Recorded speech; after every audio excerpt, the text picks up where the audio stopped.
Assalamualaikum warahmatullahi wabarakatuh. Pada pertemuan kali ini kita akan bahas materi tentang transformasi geometri. Transformasi geometri merupakan bagian dari geometri yang membicarakan tentang perpindahan. Beberapa transformasi diantaranya, yang pertama translasi atau pergeseran, 2 refleksi atau pencerminan, 3 rotasi atau perputaran, 4 dilatasi atau perkalian. Selain transformasi di atas, terdapat transformasi lain yaitu stretch atau regangan dan shear atau condongan. Tapi pada bab ini kita hanya akan membahas poin yang nomor 1-4 yaitu translasi, refleksi, rotasi, dan dilatasi. Translasi, refleksi, dan rotasi merupakan transformasi isometri, yaitu transformasi yang tidak mengubah bentuk dan ukuran.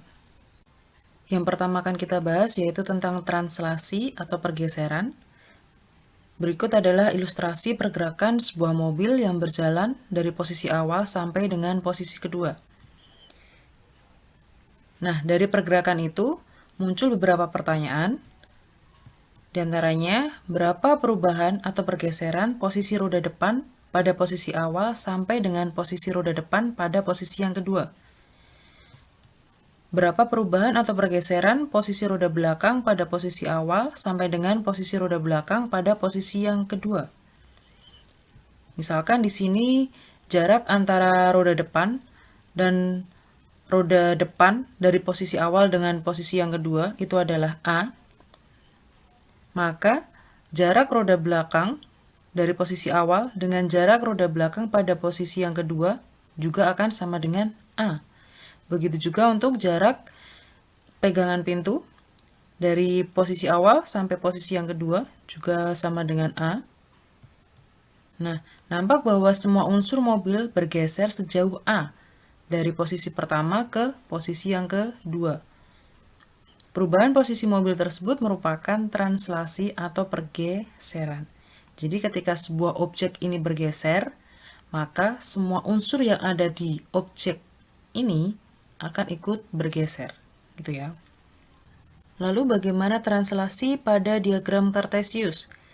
Di sini kita punya 3 objek, yaitu titik, segitiga, dan garis. Kita punya titik A, kemudian kita translasi atau kita geser, menghasilkan bayangan A aksen. Kemudian ada garis H. Garis H ini kita geser ke kanan. Jadi semua unsur yang ada di garis H, semua titik-titik kita geser ya, akan menghasilkan bayangan garis H aksen. Untuk segitiga DEF, kita geser, menghasilkan bayangan segitiga D aksen, E aksen, F aksen.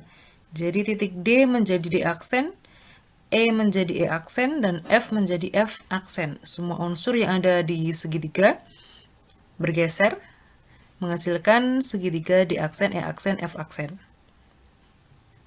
Nah, untuk translasi, itu ada sifatnya. Yang pertama, bangun yang digeser atau ditranslasikan tidak mengalami perubahan bentuk dan ukuran. Kemudian, bangun yang digeser atau ditranslasikan mengalami perubahan posisi. Jadi hanya yang berubah posisinya dan untuk bentuk ukuran tetap sama. Selanjutnya akan kita tentukan matriks yang bersesuaian dengan translasi atau pergeseran. Kita punya titik awalnya titik P, X, Y, kemudian kita geser, menghasilkan bayangan P aksen, X aksen, Z aksen. Kalau kita perhatikan di sini titik P, untuk X-nya misalkan bergeser sejauh A dan Z bergeser sejauh B, sehingga menghasilkan Y aksen, maka kita peroleh X aksen itu sama dengan X ditambah A, dan Z aksen sama dengan Z ditambah B. Nah, dari sini kita peroleh persamaan matriks. X aksen, Y aksen itu sama dengan X ditambah A, Z ditambah B, ya kan? Atau bisa kita tulis menjadi XY ditambah AB. Jadi, AB itu merupakan matriks yang bersesuaian dengan translasi, yaitu sejauh vektor AB. Kesimpulannya, apabila titik A, X, Y ditranslasi oleh AB, maka akan kita peroleh bayangan titik A aksen, X aksen, Y aksen adalah X aksen, Y aksen itu sama dengan XY ditambah AB. Berikut adalah contohnya. Tentukan bayangan titik A, negatif 2,5, bila ditranslasi dengan T, 62. Kita peroleh X aksen, Y aksennya sama dengan negatif 25, ini ya, titik asalnya, ditambah 62, yaitu translasinya. Tinggal dihitung, negatif 2 ditambah 6, kemudian 5 ditambah 2, sama dengan 47.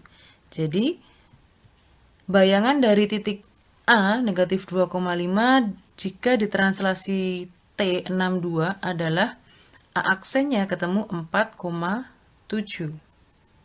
Untuk contoh yang kedua, tentukan bayangan garis 2X dikurangi 5Z ditambah 7 sama dengan 0 bila ditranslasi dengan T4 negatif 1.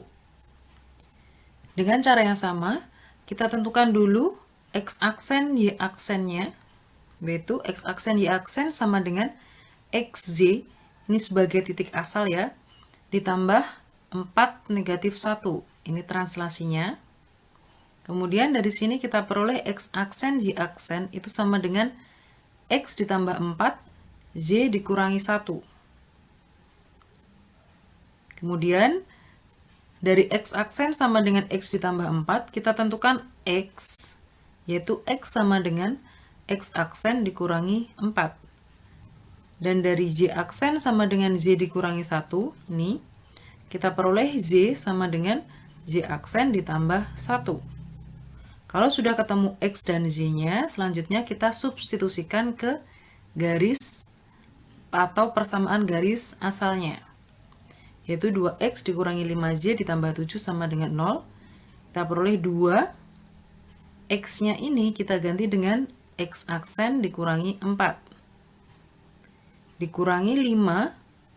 Z-nya kita ganti dengan Z aksen ditambah 1. Kemudian ditambah 7 sama dengan 0.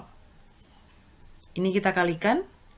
Kita peroleh 2X aksen dikurangi 8. Kemudian dikurangi 5Z. Dikurangi 5, ditambah 7 sama dengan 0. Kita peroleh 2X aksen dikurangi 5Z aksen. Ini negatif 8, negatif 5 ditambah 7. Jadi negatif 6 ya, sama dengan 0. Kita peroleh 2X aksen dikurangi 5Z aksen dikurangi 6 sama dengan 0.